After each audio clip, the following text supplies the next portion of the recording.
Hello, everybody. I'm Pastor Chris Harris from Bright Star Church Chicago in the greater Bronzeville community. And I want to welcome all of you all to today's episode of Clergy and Clinicians. Now, as you know, Clergy and Clinicians is a series that helps us all to better understand the health issues and disparities that directly affect us. Questions are asked by members of our community and answered by experts at Northwestern Medicine. Now, because it's February and we're not only celebrating Black History Month, and you know we should, it is also Heart Health Month, one of the most important things I love to talk about. And it's the perfect time to have my friend, Dr. Clyde Yancey, join us again on today's show. Dr. Yancey, how you doing? Pastor Harris, so delighted to spend some time with you again. And thank you very much for this conversation. It is always wonderful to be with you, and I know you're going to educate all of our folks here today. Dr. Yancey is here today to make sure that we are informed, and we all know what he says is the leading cause of death in the African American community. Now, this blew me away. But before we get to that, Dr. Yancey, I think this show is so important because it gives people who look like us and live like us, gives them a chance to know that there are experts who are really aware of what we face. Tell everybody a little bit about yourself. You know, Pastor Harris, you are correct. Our lived experiences really define who we are. This is American Heart Month, but it's also Black History Month. That's right. It means we should celebrate our heritage. What's my heritage? Born in 1958, acculturated in the deepest of the Deep South, Baton Rouge, Louisiana, grew up in a small segregated community, Scotlandville, Louisiana. I witnessed everything for which the civil rights movement targeted. Drinking from separate water fountains, viewing movies in balconies, being served in kitchens of restaurants, not in the dining room, sitting in the back of railroad cars, using a separate city bus system because we weren't able to intermingle. I experienced all of that. I know exactly where I was when Martin Luther King Jr. was assassinated. That's my acculturation as a young boy. And so you bring these experiences forward, and you can either be bent and broken by those experiences, or you can be propelled, you can be invigorated, you can be inspired by those experiences to do something that will change the life and living circumstances for the next generation, and I adopted the latter.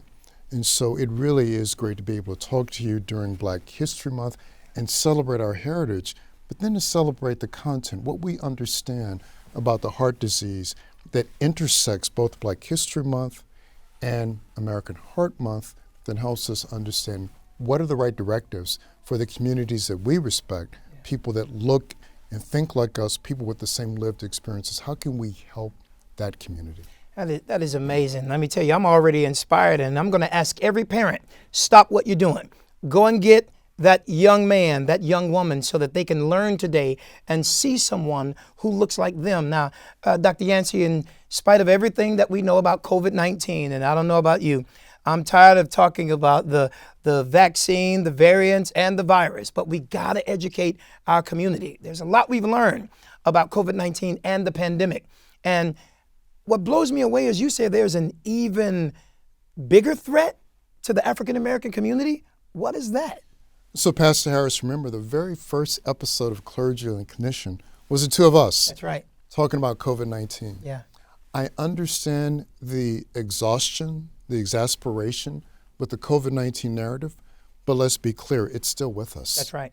And we really have to be diligent about public health, about taking the right precautions, wearing the mask. That's right. We need to be diligent about not only the vaccines, but the boosters. The person that is doubly vaccinated plus boosted has almost a zero chance of getting critically ill from COVID-19, regardless of the variant. So I will not retreat from that narrative because we've seen such a heartbreaking toll of COVID-19 in the communities that we represent. That's right. So I can't fatigue, I can't tire. I have to continue to tell the community, you that are watching and listening, this is still with us. Let's do the right thing. Let's continue to protect ourselves, protect our families, and respect the benefit of the vaccines. Now let's do a pivot. Yeah. Interestingly and importantly, COVID-19, despite its burden in our community, is not the leading cause of death for Black Americans. It has always been, and it remains, heart disease, without any question.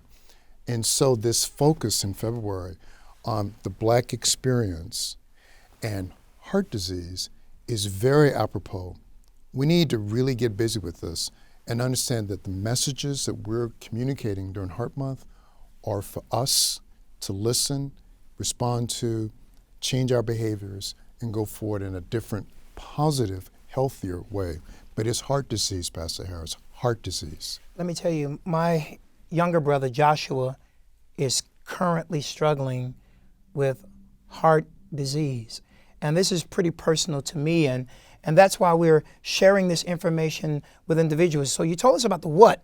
Tell us about the why. How does this even get developed? I love the fact that you brought your family into this. I mean, for those of you that are watching, think about this. Is there not someone in your family that has dealt with heart disease?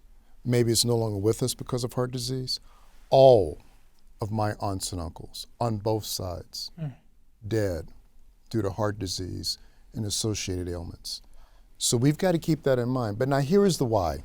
It's nothing secret. It's nothing magical. It has to do with the burden of our risk.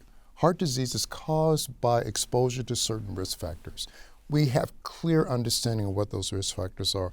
And in the African American community, it is particularly important that we understand the risk that is associated with having high blood pressure. Let me say that again. Hypertension. Yeah. Some people just call it pressure. However you call it, that's it. Obesity, and we need to talk about that, and diabetes. This really is that trio that's driving the risk in the African American community. Add to that smoking, physical inactivity, and certain family historical traits, and you've got this recipe for more heart disease in the African American community. I can only imagine there's so many people who are watching us right now, and let's just do a self-assessment and be honest. As he was calling that list, some of those things, I've either been a part of or have done or currently do. It's just like, check, yep, that's me, check, that's me. And these are the things that we have to get educated about and change our behaviors. Here's the truth. It was because of you that I actually got the flu shot. You know I wasn't having it. Y'all know Black people don't play that. And then when it came to COVID-19, I ended up getting doubly vaccinated and then boosted because of you and because of this information. And it's not just me that's getting educated, but today we have Crystal, who has a great question for you today right now. Great. Why are African Americans more likely to develop heart disease over white or Hispanic Americans? So Crystal really puts the question right on the center of the table. Yeah. Because you would think that humans are humans, and there should be no predilection, no tendency for one group over another to have a disease. We're all physiologically the same, correct. But we don't all have the same life and living circumstances. Interesting. So if you live in a community where your ability to exercise is limited, if you live in a community where your educational opportunities are restricted, if you live in a community where accessing fresh fruits and vegetables is not possible and instead it's high caloric, calorie dense fast food, sugar sweetened beverages, if you live in a community where there's still tobacco advertising, the likelihood is that your health will not be as good as someone that has choice. And here's the other thing, Pastor Harris, this is something you have to consider. Amongst the risk factors, we are increasingly recognizing that your zip code may be a more important risk factor for your health than your genetic code. Now, wait a minute. Wait, you gotta repeat that, and I need you to unpack that a little bit more because that one hit home. So in response to Crystal's question, why is there a difference? Yeah. Your zip code matters because your zip code is where you congregate, where you're educated, sometimes where you're employed, where you shop. If you don't have good choices, then you can't make good choices. It's powerful. And a lot of people don't understand that's the issue, or at least one of the issues for many African American community residents. If your doctor tell you, well, here's what you need more vitamin D. Well, are there any beaches for us to go and lay on, right? And the reality is getting some sun. What does that even look like? Do you even feel safe in your own community where you can be outside and walk to be able to access the sun? This is amazing. Let me make this more relevant. Please. Because of you, I've actually been to Bronzeville several times. I want to be very clear and say that Northwestern Medicine is positioning a new facility in Bronzeville because of you. So you know I've been there, been out front trying to make this happen. But on my own time, I said, I want to see what Bronzeville is like. You know what? It's a beautiful community, some of the best architecture, some of the shining examples of Chicago from 100 years ago, but it's not the same community it was 100 years ago. Right. I look at the choices. I pay attention to things like where are the parks, where are the schools, where are the grocery stores. There's a reason why people in your community have a tougher time being healthy. Not because they don't want to be healthy, not because they don't understand the choices to make. The opportunities just aren't there. And that's the work that we have to continue to do. 100%. And the more we know, the more we are able to actually speak to these issues. And as a faith leader, you know, my role is to preach and teach. And I understand that often the church focuses more on, you know, the spiritual rather than the natural. Okay, we've been guilty of that. And we have to continue to change that. But the health of our people is also hugely important. You know, one of my favorite scriptures, he says, I wish above all things that thou mayest prosper and be in health, even as thy soul prospers. So my health needs to be at the same level as my spiritual awareness and education is. So, Dr. Yancey, I need you to break it down. I know you raised a few things, and when I'm preaching, I usually use 3 points. You did today. But I go in and I break down every point. So today I want you to start with the basics. High blood pressure. Let's think about that.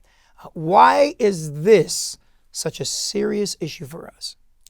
So I want to be very plain spoken on this because it's so important.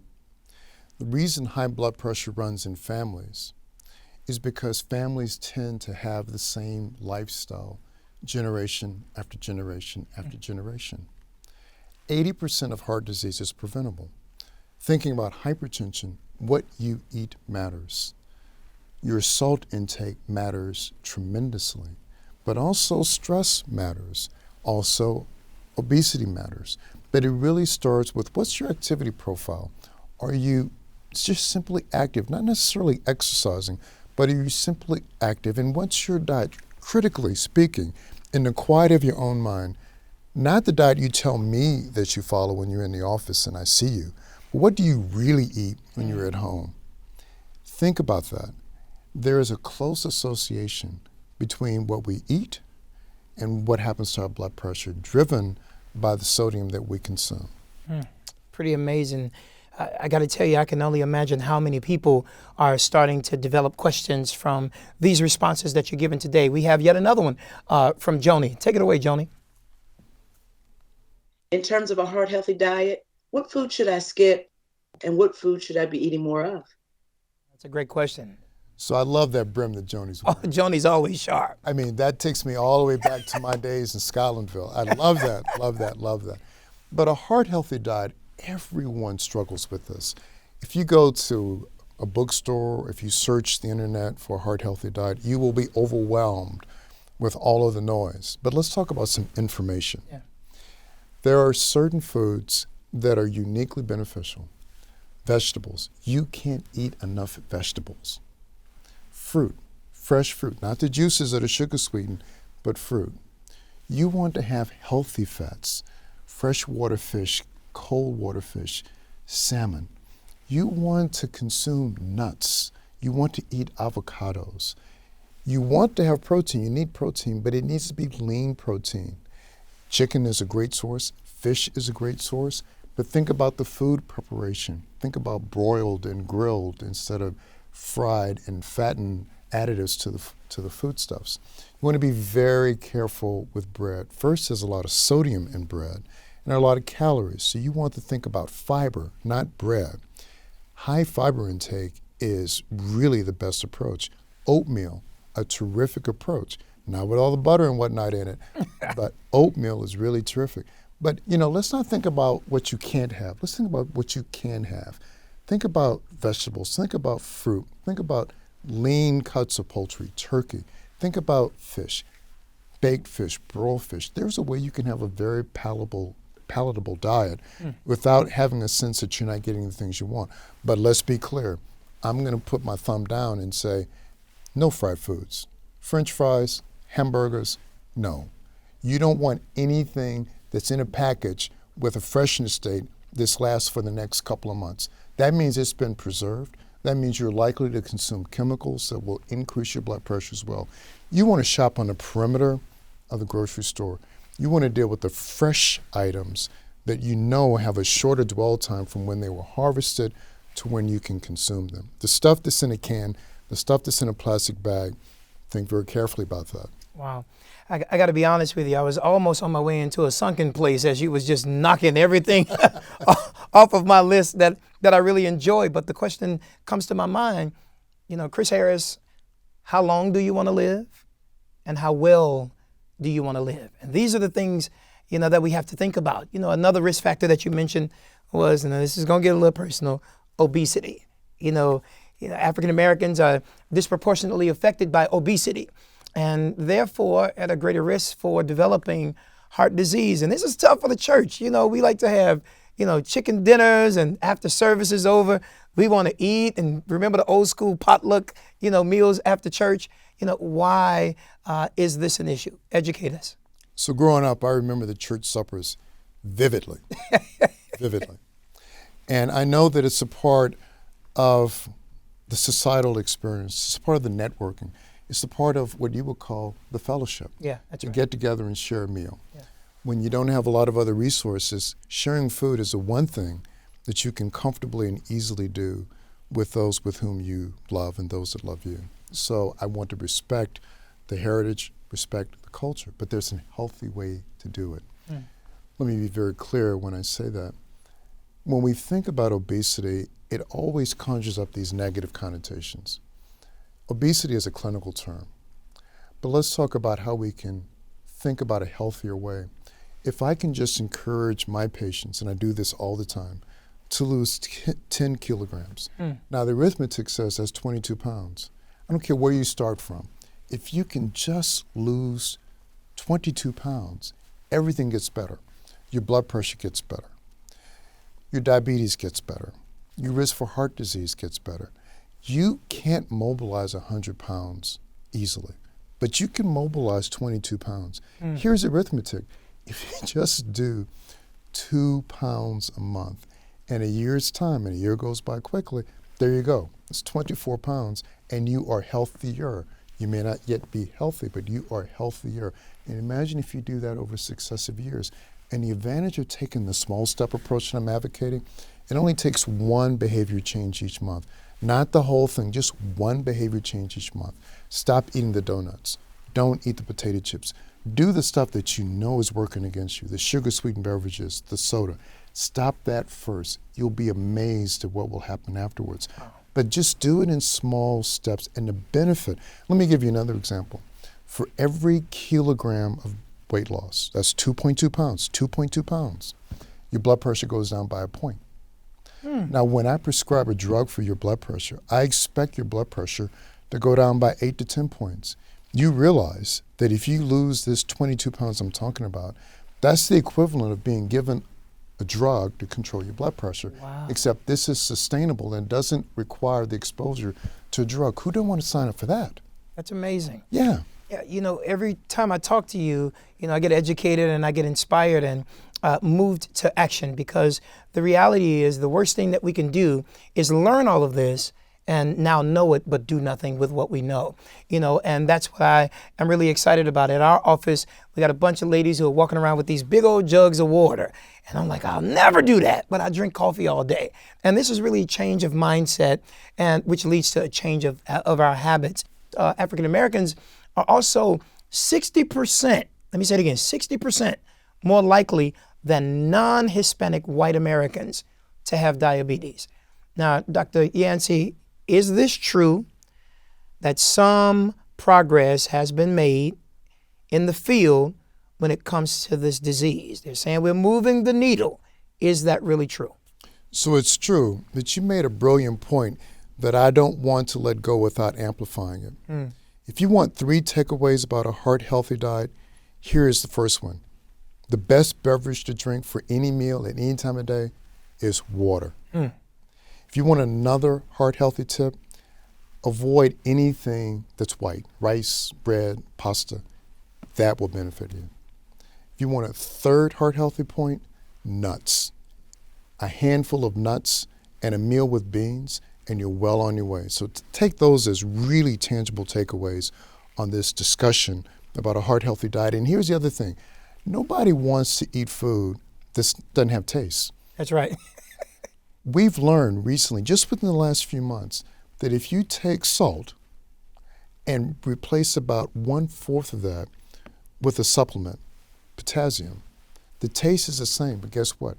Blood pressure comes down. Guess what? Your risk of stroke comes down.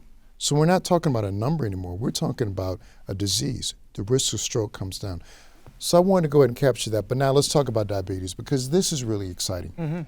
For a long time, we had this tension in medicine because the drugs that we use to control diabetes had cardiac consequences, side effects, less than ideal influences on the natural history of developing heart disease, or if you already had heart disease, experiencing changes in your heart disease. But now there's a whole portfolio of new drugs to control diabetes that are not only neutral on the heart, but actually benefit the heart. We're getting to the point now where you can take a drug that improves control of your blood sugar and reduces your risk of developing heart disease. That's pretty sensational. Now, there's a very elaborate thought process that you and a doctor would need to go through to decide that, but just think about the potential of having these therapies now that can help you both with your diabetes and your heart disease. Incredibly important stuff, and it really is a very significant pivot from a conversation we might have had just 5 years ago. It's amazing. As always, you're dropping 3 points and rocking us today. It's super exciting, and I just can't thank you enough. I just learn so much every time that I talk to you. And you all, it's time for us to take a quick break.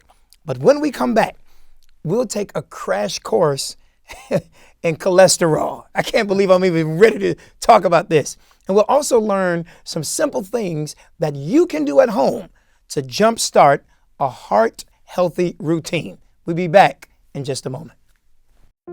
Hypertrophic cardiomyopathy, mitral valve disease, bicuspid aortic valve, heart attack, advanced heart failure.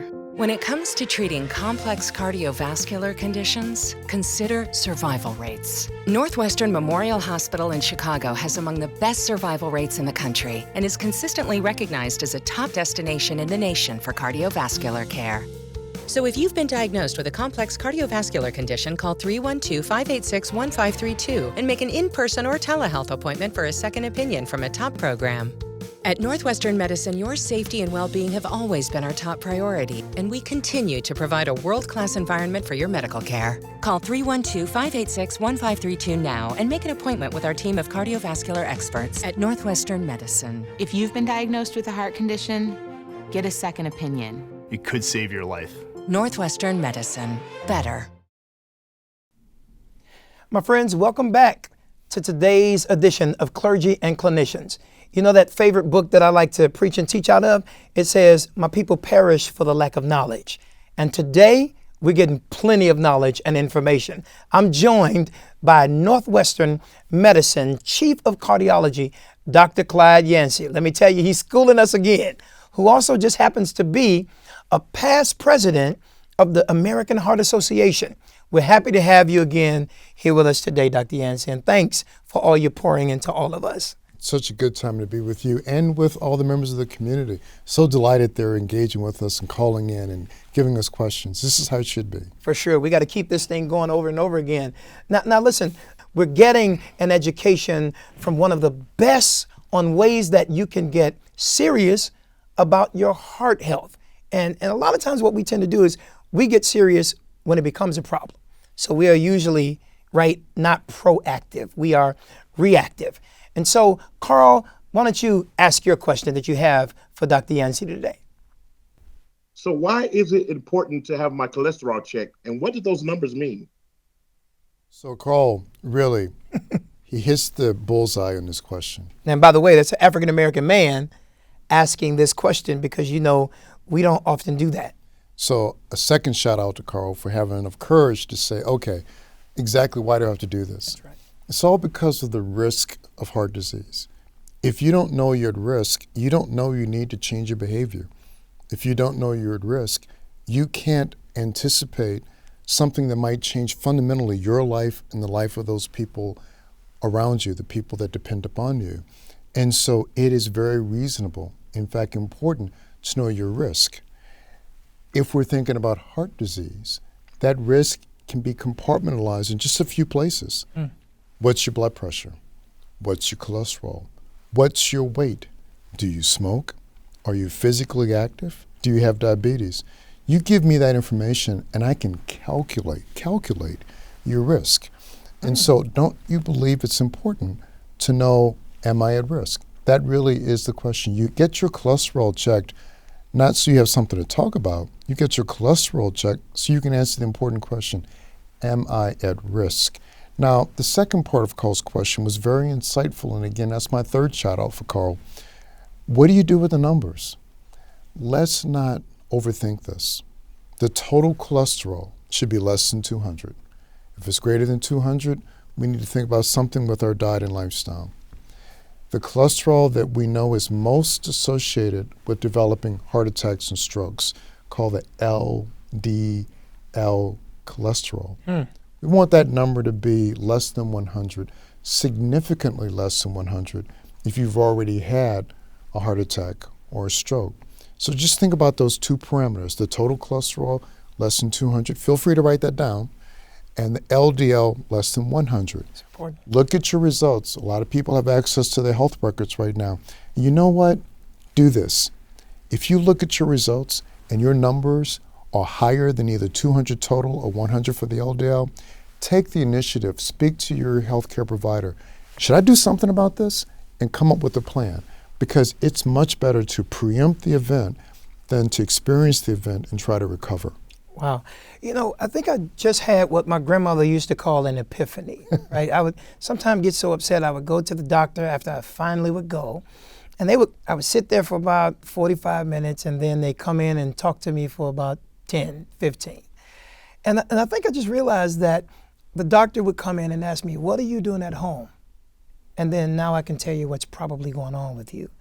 And I think it's amazing. We have a lot of stuff that we have to do at home. For example, these new COVID tests, right? They're sending it to us at home. So I got responsibilities that I have at my house. How can I at home, and all of us that are watching today, can you educate us on how we can potentially lower our cholesterol?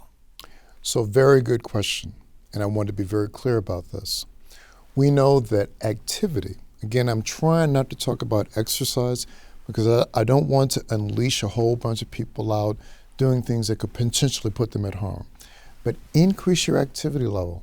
If you walk 1,000 steps, walk 3,000 steps. If you walk 5,000 steps, increase it to 7,000 steps. Stand up, don't sit that much. Try to increase your activity level. Try to get more sleep. You might think, what? Try to get more sleep. A rested body functions more efficiently. So think about targeting 7 to 8 hours of sleep a night. Now, I won't put that question in your lap if you don't put that question in my lap. That's fair. But there we go. But beyond that, it's the diet as well. Just these subtle changes we've been talking about today, make those changes in your diet. Let me be very clear. When we identify someone has a high cholesterol, we do not prescribe a drug right away. So don't fear getting the prescription. We talk about lifestyle first. Now, if after 6 months, 9 months, your lifestyle, your best effort doesn't reduce it, we know that the high cholesterol is an ever-present risk. Basically, your blood vessels are being bathed in oil, and that is not how you want your blood vessels to be. And eventually, you'll develop conditions that lead to stroke and lead to heart attacks. So we give you some time to execute those changes with lifestyle, but then we have to add medical therapy. But exercise, don't smoke, your diet, weight loss, that's the way you get your cholesterol down. See, this is exactly why this kind of show is so important, because a lot of people come to me, and I'm encouraging all of you all that are our viewing audience, make sure you go and talk to the experts. Man, you came ready today. Our community has questions, and you clearly have answers. Here's another one. I've heard that stress actually affects your heart health. Can you tell me how? So this is a brilliant question, and you may not be prepared for the response I'm going to give you. Because when you think about stress, when I think about stress from a lay perspective, I think about I'm upset about something, I'm tense about something, I saw something in the news, it's really troublesome, COVID-19, really worried about our future. That's stress, that's legit, real stress. But when we think about biological stress, we think about something different. If you live in a community where there's uncertainty about food, call it food insecurity. Yeah.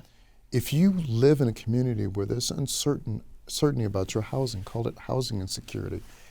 If your opportunity to experience a really robust education is not there, and you have anxiety about the things you don't know, and here's the other thing, to just be very plain spoken, if you live in a world where you're made to feel different because of your race, you feel discrimination, that's biological stress.